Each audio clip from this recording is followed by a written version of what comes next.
admin Akil bin Yami. I can't believe I have to do this. Sahabat kabar semuanya, balik lagi sama gue Jero di Bacotan Wibu. That's right, saya minum-minum effort dan minum segalanya. Kali ini gue gak mau bicara soal... Sorry, gue dapat kritikan. Intinya gini, gue dapat kritikan dari Eno Bening. Siapa yang mau nonton rekapan dari anime?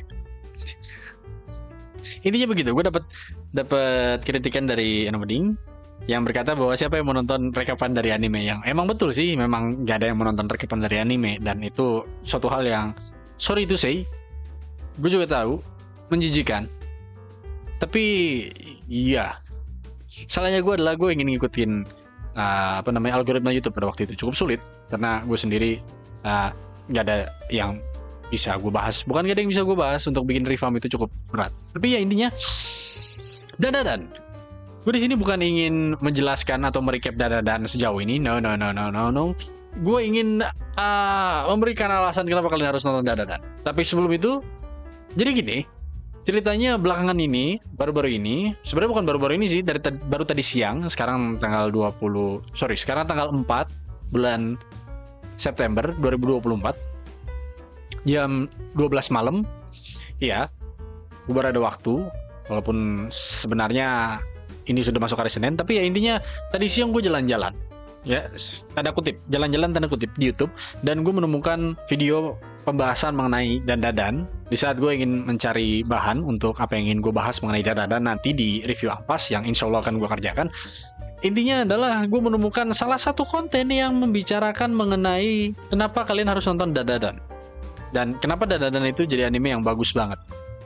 Siapa yang ngomong tersebut? Siapa lagi, tidak lain dan tidak bukan adalah admin Akil bin Yami, Dewa Anime Karbit, katanya sih begitu. Sebenarnya gue di sini pengen ngeritik Akil. Sebenarnya gue di sini akan menyerang Akil ya. Saya akan menyerang Anda, Akil. Persiapkan mental Anda. Wah, jahat juga ya. Gue dikritik bosnya, sekarang gue malah ngeritik balik anak buahnya. But anyway, di sini yang ingin gue bahas adalah argumen Akil itu dangkal. Sangat dangkal ketika Akil ingin mencoba menjelaskan kenapa dandadan itu menjadi anime yang bagus. Di mana dangkalnya? Oke, kita mulai dari bagian pertama. Di situ, di video itu, Akil berbicara mengenai salah satu konsep yang ada di dunia pembuatan cerita di Jepang, yang dikenal dengan Kisho Tenketsu. Oke, Kisho Tenketsu. Kisho Tenketsu itu apa sih, Bang? Simpelnya gini. Ini dijelaskan juga di akhirnya, yang menurut gue sedikit aneh. Kenapa harus dijelaskan? Karena kalau dijelasin itu benar-benar menjelaskan dangkalnya argumen yang dikeluarkan Akil. Kisho Tenketsu ini, kalian pernah dengar nggak sih konsep di pelajaran bahasa Indonesia SMP kelas 2? Itu ada salah satu konsep yang disebut dengan orientasi, komplikasi, klimaks, dan reorientasi. Iya, Kisho Tenketsu itu artinya itu. Yang mana semua cerita juga berasal dari konsep tersebut. Mau dimanapun juga berasal dari konsep tersebut. Hanya namanya aja yang beda. Konsepnya tetap sama. Reorientasi pengenalan karakter, komplikasi itu ketika karakter sudah mulai jauh masuk ke dalam cerita.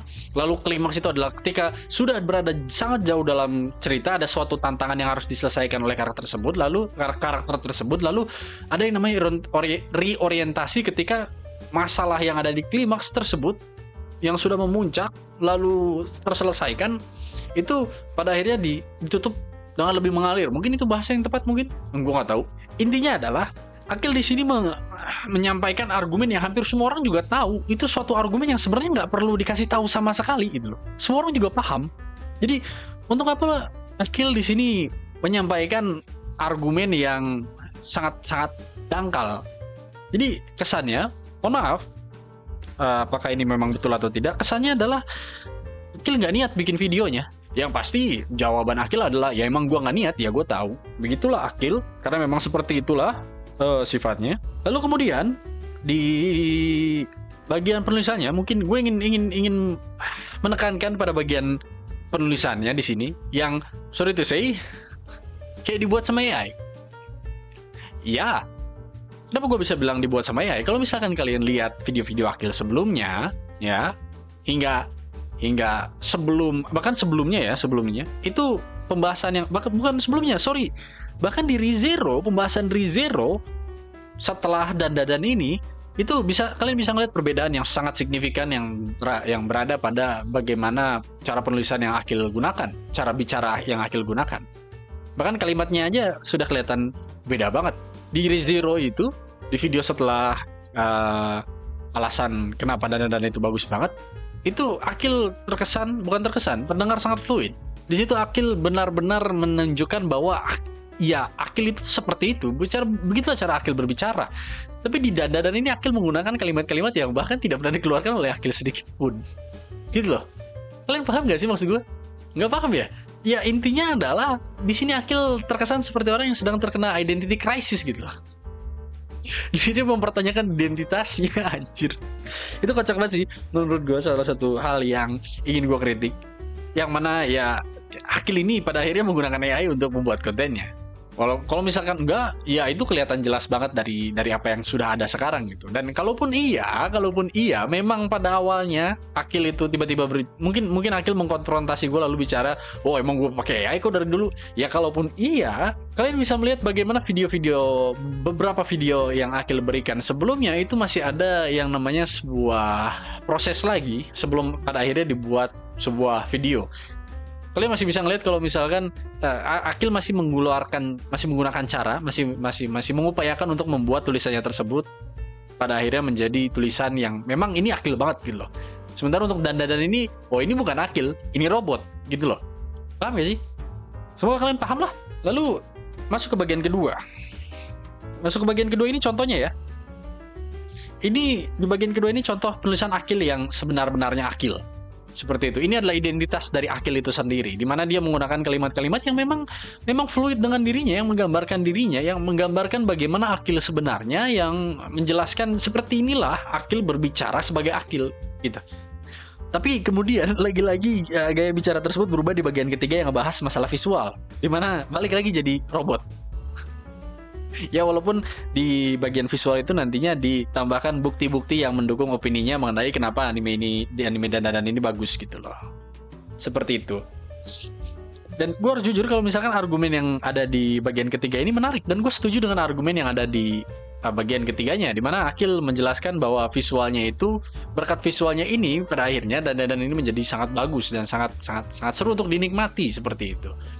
Di sini juga Akil sedikit menyinggung mengenai studi film, bisa dikatakan masuk ke studi film. Dia menyinggung sedikit mengenai kamera angle, yang ya itu urusan sinefil sebenarnya. Yang jujur gue bingung kenapa Akil membawa-bawa sinefil, padahal setahu gue dia anak yang menganut ilmu eksakta sebelumnya, dan sekarang tiba-tiba terjun ke sinefil. Bukan tiba-tiba, mungkin pada akhirnya dia mengatakan bahwa gue harus belajar sinefil mungkin ya. Dan di akhir ini kemudian Akil berbicara mengenai, ya ini sebenarnya nggak harus gue kritisi sih, tapi ini nyambung dengan apa yang ingin gue bicarakan sebelumnya. Akil berkata bahwa dirinya merupakan dewa anime karbit. Bro, sorry itu saya ya, lu bukan karbit anime aja, lu karbit ilmu kocak. Udahlah, sini masuk bareng gue ke cultural study biar sama-sama sekalian jadi bunglon gitu. Oke, sekarang masuk ke bagian apa yang sebenarnya membuat Dandadan ini menjadi salah satu hal yang bagus. Mungkin ini yang kalian nantikan karena title-nya begitu. Yang pertama adalah karakterisasinya. Bagaimana desain karakter, intinya adalah seputaran karakternya tersebut. Dandadan ini mempunyai karakter yang simple. Ini kemudian didukung oleh pendapat yang dikeluarkan oleh Megane Sensei. Di sini Megane Sensei berkata bahwa karakternya itu simple dan lebih bagus dibandingkan dengan konteksnya adalah Mob Psycho 100. Yang mana menurut Megane Sensei Mob Psycho 100 itu bisa dibilang terlalu burik. Ya ini argumen ini cukup valid menurut gue, karena dibandingkannya dengan dua hal yang sama. Yang pertama adalah keduanya ini anime fantasi. Yang kedua adalah keduanya ini anime supernatural. Dan yang ketiga, keduanya merupakan anime komedi. Jadi argumen ini cukup valid. Gue bukan penjilat Megane Sensei atau apapun, tapi memang argumennya merupakan argumen yang valid. Lalu, yang kedua adalah visualnya. Visualnya stunning, sangat stunning. Dan kalian bisa ngeliat sendiri lah dari episode 1 hingga mungkin episode 5. Sekarang gue belum nonton sih episode 4 dan episode 5, tapi ya gue udah nonton episode 1, 2, dan 3, dan gue udah baca manganya. Yang memang pada akhirnya visual yang berada di manga kemudian bisa dieksekusi dengan baik ketika masuk ke dalam anime. Yang argumen ini kembali lagi didukung dengan argumen yang dikeluarkan oleh Eno Bening. Di mana Eno Bening berkata yang pertama adalah animenya itu lebih bagus dari manganya. ada juga kesan roller coaster yang muncul ketika nonton animenya dibandingkan di saat dia baca manganya, yang memang jelas banget kelihatan bahwa roller coaster banget dari visual yang ada di Dandadan, dimana kalian juga bisa ngerasain sedih di saat harus sedih, terus kemudian tiba-tiba loncat ke bagian bahagia walaupun kalian baru sedih, lalu kemudian dihantam lagi dengan rasa tegang yang kalian dapatkan ketika mulai bertarung dan segala macam. Lalu kemudian Eno Bening juga menambahkan bahwa visual yang ada di anime ini itu sangat-sangat intensional sekali. Jadi bukan karena malas. Di situ Eno Bening berkata bahwa pewarnaan, dia berbicara dalam segi pewarnaan, bahwa pewarnaannya itu bukan karena malas. Dibikin hitam putih, full hitam putih, lalu kemudian ada aksen merah sedikit, lalu kemudian dibikin merah semua, hitam dan merah, dan hitam dan biru, putih dan biru, segala macam. Itu bukan karena malas, tapi memang itu intensional. Dan memang hal tersebut memang intensional. Dari kacamata gue sendiri yang melihatnya, itu memiliki sebuah simbol tertentu yang mungkin nanti akan gue bahas lebih dalam di review Ampas. Yang ketiga, alasan yang ketiga kenapa anime ini bagus adalah fresh. Anime ini sangat fresh. Konsep yang ditawarkan dari anime ini merupakan sebuah konsep yang masih terbilang sangat baru ya, apalagi di anime kontemporer yang ada sekarang. Kontemporer itu apa? Yang ada di zaman ini. Intinya seperti itu. Kontemporer itu yang ada di zaman ini sekarang, yang sedang kalian nikmati itu disebut sebagai kontemporer.